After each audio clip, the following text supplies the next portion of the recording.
दोस्तों, नारायणी सेना का नाम तो आपने सुना ही होगा, लेकिन क्या आप अंदाज़ा लगा सकते हैं कि यह सेना कितनी भयावह और विध्वंसकारी थी। कल्पना कीजिए, एक ऐसी अजाय सेना जिसका एक एक सैनिक महाभारत के युद्ध में हजारों योद्धाओं से अकेले लोहा लेने में सक्षम था।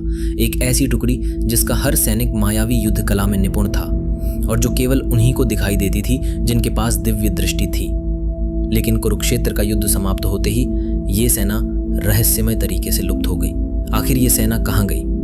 क्या ये पूरी तरह नष्ट हो गई या फिर किसी गुप्त लोक में जाकर किसी खास समय के आने की प्रतीक्षा कर रही है? और सबसे बड़ा सवाल, क्या कलयुग में ये सेना फिर से लौटेगी?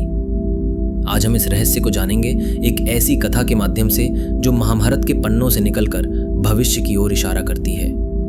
श्री कृष्ण ने अपने राज्य की सुरक्षा के लिए एक विशेष सेना तैयार की, लेकिन ये कोई साधारण सेना नहीं थी।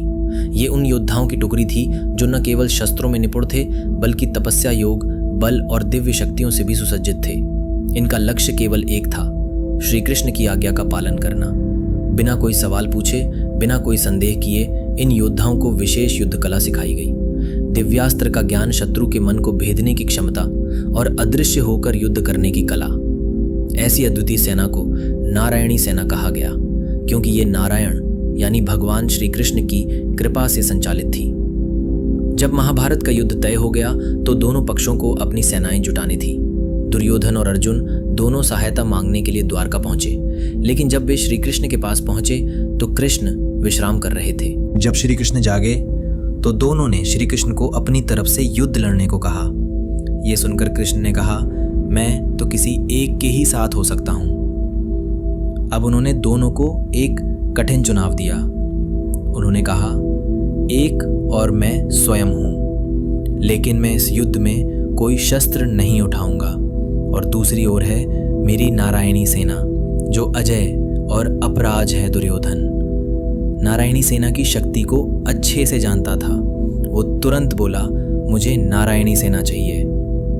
उसे लगा कि एक अकेला निहत्था था श्री कृष्ण, किसी काम का नहीं। लेकिन अर्जुन मुस्कुराए और बोले, मुझे आप चाहिए प्रभु। यहीं पर तय हो गया था कि धर्म की विजय होगी, क्योंकि बल से अधिक बुद्धि और ईश्वर का साथ महत्वपूर्ण होता है। और नारायणी सेना शक्तिशाली तो थी, लेकिन इतनी भयावह और विध्वंसकारी सेना का नेतृत्व सही से तो केवल कृष्ण ही कर सकते थे। वो कृष्ण के नेतृत्व के बिना अधूरी थी। कहा जाता है कि इस सेना में श्री कृष्ण के 18,000 साथी भी थे, जो सब महान योद्धा थे।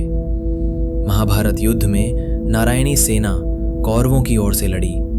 इनके योद्धा अद्वितीय थे।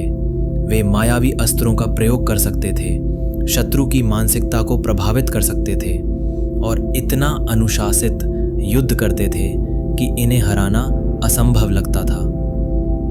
भीम, सात्यकी और अर्जुन ने मिलकर इनका घोर संहार किया, लेकिन फिर भी ये सेना अपनी आखिरी सांस तक लड़ी।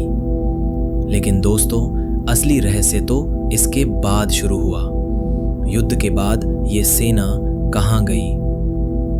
महाभारत युद्ध समाप्त हुआ।